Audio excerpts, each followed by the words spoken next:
샬롬, 말씀 읽어주는 김기훈 목사입니다. 오늘도 기대하는 마음과 사모하는 마음을 가지고 하나님의 말씀 함께 읽겠습니다. 요한복음 18장 39절부터 19장 16절까지의 말씀입니다.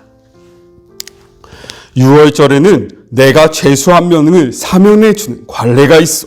내가 유대인의 왕이라는 이자를 놓아주면 어떻겠소? 그들이 다시 외쳤다. 이자가 아니라 바나바를 놓아주시오. 바나바는 로마 체제에 저항한 유대인이었다. 그래서 빌라도는 예수를 데려다가 책짓질하게 했다. 병사들이 가시나무로 왕관을 엮어 예수의 머리에 씌우고 자주색 옷을 입혔다. 그런 다음에 그분께 다가가 유대인의 왕 만세! 하고 외쳤다. 그리고 예수께 인사하며 그분의 뺨을 때렸다. 빌라도가 다시 밖으로 나가서 유대인들에게 말했다. 내가 저 사람을 여러분 앞에 데려오겠소. 그러나 알아주기 바라오. 나는 그에게서 아무 죄도 찾지 못하겠소. 바로 그때 예수께서 가시관을 쓰고 자주색 옷을 입고 나오셨다. 빌라도가 말했다. 보시오, 이 사람이요. 대제사장과 경비병들이 예수를 보고 미친 듯이 소리쳤다. 십자가에 못 박으시오! 십자가에 못 박으시오! 빌라도가 그들에게 말했다. 여러분이 그를 데려가시오. 여러분이 그를 십자가에 못 박으시오. 나는 그에게서 아무 잘못도 찾지 못하겠소. 유대인들이 대답했다. 우리에게는 율법이 있습니다. 그의 율법을 따르면 그는 죽어 마땅합니다. 자기가 하나님의 아들이라고 했기 때문입니다. 빌라도는 이 말을 듣고 더욱 두려웠다. 그는 다시 관저로 들어가 예수께 말했다. 내가 어디서 왔느냐? 예수께서 아무 대답도 하지 않으셨다. 빌라도가 말했다. 말하지 않을 작정이냐? 나는 너를 풀어줄 권한도 있고 십자가에 못 박을 권한도 있다는 것을 모르느냐? 예수께서 말씀하셨다. 하늘이 내게 주신 권한 말고는 너는 나에 대해 조금도 권한이 없다. 그래서 나를 내게 넘겨준 자의 잘못이 훨씬 큰 것이다. 빌라도는 이 말을 듣고서 예수를 사면하려고 최선을 다했다. 그러나 유대인들이 외치는 소리에 그의 말은 묻혀버리고 말았다. 이 사람을 놓아주면 총독님은 황제의 친구가 아닙니다. 누구든지 자기가 왕이라고 주장하는 사람은 황제에게 대항하는 것이다. 마찬가지입니다. 빌라도는 이 말을 듣고서 예수를 데리고 나갔다. 그는 포장된 뜰, 히브리 말로 가바다라는 곳에 재판석에 앉았다. 그날은 6월절 예비일이었고 시간은 낮 12시였다. 빌라도가 유대인들에게 말했다. 여기 여러분의 왕이 있소. 그들이 다시 외쳤다. 그를 죽이시오. 죽이시오. 십자가에 못 박으라는 말이오. 빌라도가 말했다. 여러분의 왕을 십자가에 못 박으라는 말이오. 대제사장들이 대답했다. 우리에게 왕은 황제뿐이오. 빌라도는 잠자코 그들의 요구를 들어주었다. 그는 예수를 십자가에 못 박도록 넘겨주었다.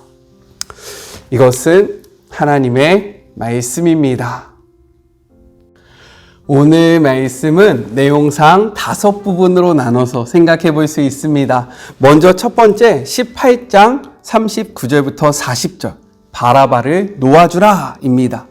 39절 빌라도는요 6월절에 한 사람을 풀어주는 관례를 언급하면서 유대인의 왕을 놓아주기를 원하느냐라고 묻습니다. 그러나 종교 지도자들은요 그 제안을 받아들이지 않아요. 우리 40절의 말씀을 같이 한번 읽어볼까요? 그들이 또 소리질러 이르되 이 사람이 아니라 바라바라 하니 바라바는 강도였더라 라고 기록되어 있습니다. 강도는요 게릴라, 역모자라는 뜻을 가지고 있어요. 즉 바라바는 단순 강도법이 아니라 조직을 만들고 무장하여 밀란이나 폭동을 일으키면서 자신의 목적을 달성하기 위해서 다른 사람의 생명을 빼앗아가는 일을 서슴지 않았던 인물이었습니다. 마가복음은 바라바를 이렇게 이야기하고 있어요. 마가복음 15장 7절의 말씀입니다. 밀란을 꾸미고 그 밀란 중에 살인하고 체포된 자 중에 바라바라 하는 자가 있는지라. 그들은 예수님을 유대인의 왕, 즉 정치법을 위반했다는 이유로 지금 고소를 하고 있으면서 정작 진짜 정치범은 놓아달라라고 주장하고 있다는 거예요. 이처럼 종교 지도자들은요, 전혀 일관성 없이 예수님에 대한 적개심으로 수단과 방법을 가리지 않고 메시아를 죽이려 하고 있는 모습이 이 본문에 담겨 있는 겁니다. 둘째, 19장 1절부터 3절, 조롱당하신 예수님에 대해서 기록을 하고 있습니다. 우리 1절의 말씀을 같이 한번 읽어볼까요? 이에 빌라도가 예수를 데려다가 책찍질 하더라 라고 기록되어 있어요. 이것은 일종의 타협책으로 생각할 수 있습니다. 예수님을 향한 유대인들의 마음을 누그러뜨리고 동시에 그를 향한 안쓰러운 마음, 동정심을 유발시켜서요, 예수님을 석방하는데 동의하게 하기 위해서 책찍질을 했다라고 생각해 볼 수 있는 거예요. 여기서 군인들은요, 예수님께 가시 면류관을 만들어 씌우고 그리고 자색 옷을 입히고요, 평안할지어다 라고 인사를 하면서요, 예수님을 조롱하고 손으로 뺨을 때립니다. 면류관 그리고 자색 옷, 평안할지어다 라는 이 인사는요, 모두 왕에게 하는 그러한 행위였습니다. 즉 그들은 유대인의 왕으로 고발당했던 예수님을 신나게 조롱했다라는 거예요. 그런데 그거 아십니까? 중요한 것은요, 이 모든 일을 예수님께서 예언하셨다라는 거예요. 우리 말씀을 통해서 확인해 볼게요. 마태복음 20장 19절의 말씀입니다.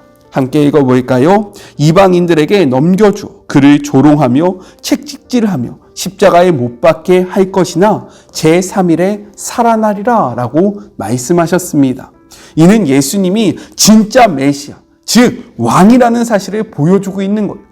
하나님의 아들로서 이 모든 일들을 예언한, 우리를 구원한 메시아라는 사실을 분명하게 보여줍니다. 또한 예수님이 예언한 또 한 가지의 사건, 그것이 무엇입니까? 십자가에서 죽음을 당하시고 이후 3일 만에 살아난다라는 말씀도요, 이가 고난을 당한 것이 정말로 그의 말처럼 이루어진 것처럼 예수님께서 하신 내가 다시 살아날 것이다 라는 이 말씀도 이루어진다라는 사실을 우리에게 보여주고 있다는 거예요.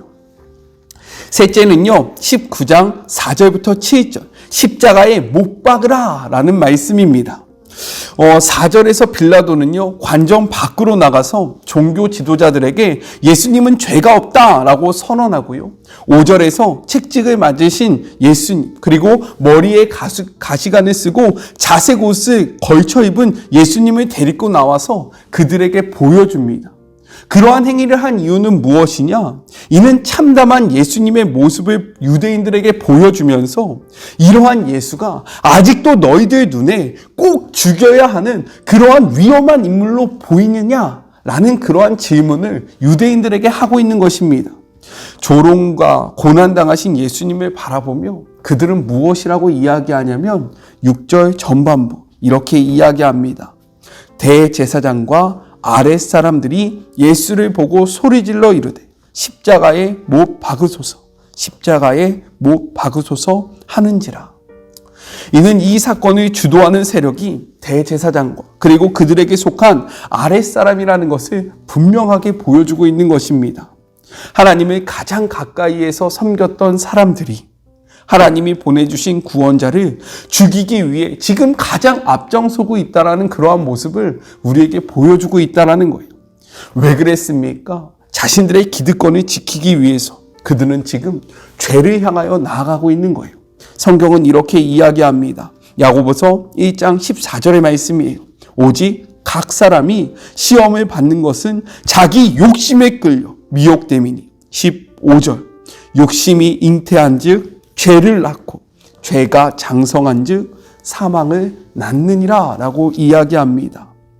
우리 안에 말씀이 아니라 우리 안에 욕심이 가득할 때 우리 역시 예수님의 십자가에 못 박으라 외치는 그러한 대제사장들과 그에게 속한 사람들과 같아질 수 있음을 우리는 기억해야 한다는 거예요.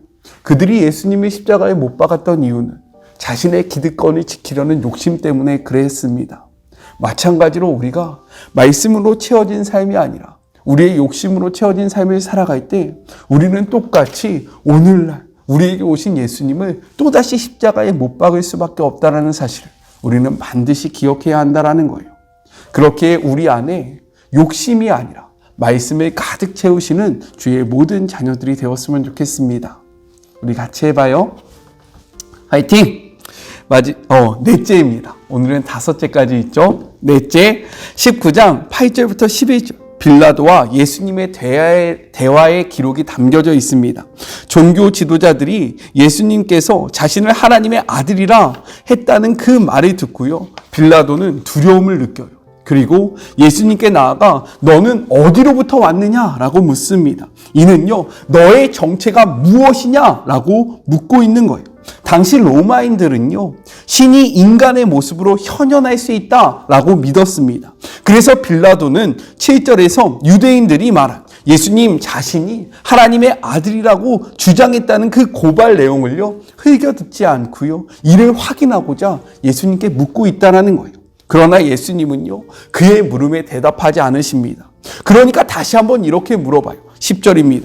빌라도가 이르되 내게 말하지 아니하겠느냐? 내가 너를 놓을 권세도 있고 십자가에 못 박을 권한도 있는 줄 알지 못하느냐? 라고 예수님을 다그칩니다. 실제로 당시 근동 지역에서는요, 총독 빌라도가 가진 권세보다 더 막강한 그러한 권세는 존재하지 않았어요. 그의 말대로 그에게는요, 예수님을 죽일 수 있는 그러한 힘과 예수님을 놓을 수 있는 힘이 있는 것처럼 보였다라는 겁니다. 그러자 예수님이요, 이렇게 말씀하세요. 11절의 말씀입니다.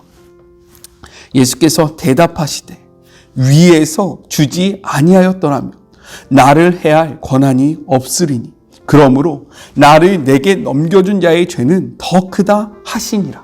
이는요, 빌라도의 권세가 로마의 황제로부터 유래된 것이 아니다라고 말씀하고 있는 거예요. 그것은 오직 위에서부터 왔다라고 이야기합니다. 성경은요, 이렇게 이야기하고 있어요. 로마서 13장 1절의 말씀입니다. 각 사람은 위에 있는 권세들에게 복종하라. 권세는 하나님으로부터 나지 않음이 없나니 모든 권세는 다 하나님께서 정하신 바라라고 기록합니다. 모든 권세는요, 하나님께로부터 온다라고 말씀하고 있고요. 그리고 빌라도가 지닌 권세 및 그의 역할조차 하나님의 뜻 아래서 이루어진다라고 말씀하신다라는 거예요. 그렇게 우리는 이 말씀 앞에 겸손해야 합니다. 하나님이 우리를 높여주셨을 때 우리의 욕망과 우리가 우리의 욕심에 따라 살아가는 것이 아니라 우리를 높이신 하나님의 뜻을 구해야 한다라는 거예요. 그렇지 않으면 우리 역시 빌라도처럼 살아갈 수밖에 없다라는 사실을 우리는 기억해야 합니다. 겸손하게 하나님이 세워주신 그 자리에서 우리를 향한 하나님의 뜻을 구하는 그런 복된 하루가 되었으면 좋겠습니다. 마지막 5째, 19장 12절부터 16절, 예수님을 넘겨준 빌라도에 대해서 이야기를 하고 있습니다. 예수님과의 대화를 통해서 빌라도는요, 예수님을 놓아주기 위해서 노력을 합니다. 그러자 예수님을 놓기 위해서 노력하는 빌라도를 향해 유대인들이 이렇게 이야기를 해요. 12절의 말씀입니다.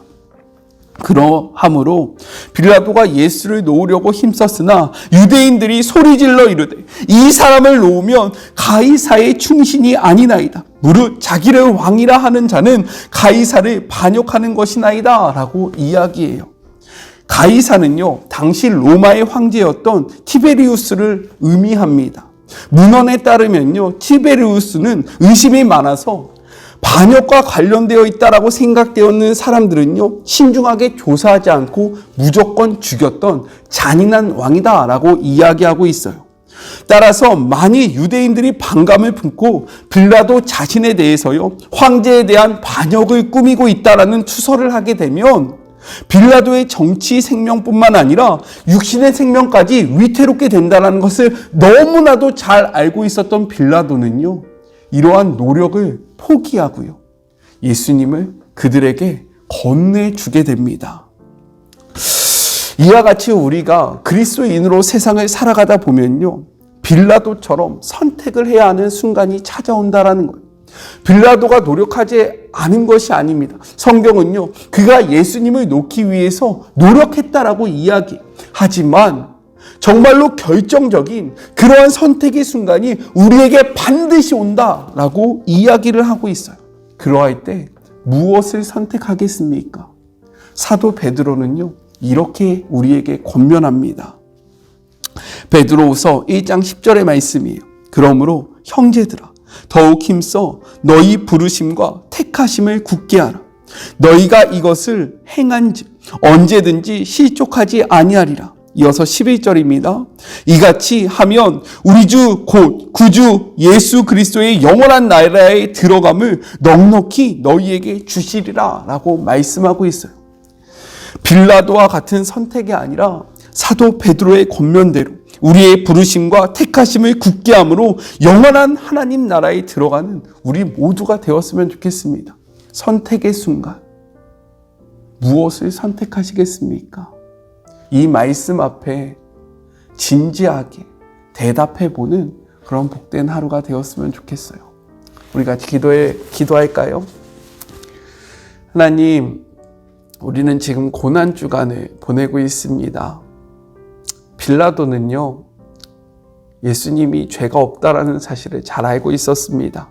그리고 예수님을 놓아주려고 나름의 노력을 했습니다.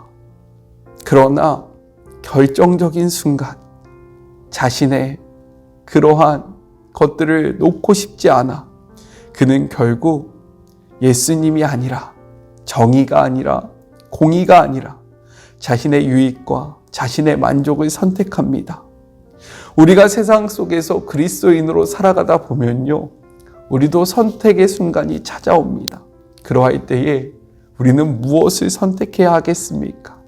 이 말씀을 통해서 우리가 선택해야 하는 것이 무엇인지, 우리가 나아가야 하는 삶의 모습이 무엇인지를 다시 한번 진지하게 생각해보는 주의 모든 자녀들이 되게 하여 주시옵소서. 우리는 힘이 없습니다. 우리는 능력이 없어요. 주님, 우리를 도우시는 보혜사 성령님을 우리 가운데 보내주셔서 우리가 이 세상 속에서 살아가면서 주님의 길을 끊임없이 선택할 수 있도록 하나님, 우리를 도와주시는 성령님을 주님이 약속하신 대로 우리에게 보내주시옵소서. 함께 하실 주님을 믿으며 거룩하신 예수님의 이름으로 기도드립니다. 아멘. 말씀을 기억하며 무엇을 선택해야 하는지 분명하게 깨닫고 결단하시는 그런 복된 하루가 되었으면 좋겠습니다. 저는요, 또 내일 만나도록 할게요. 사랑하고 주님의 이름으로 축복하면서 오늘 하루도 힘내세요. 우리 내일 만나요. 안녕. 오늘도 수고하셨습니다.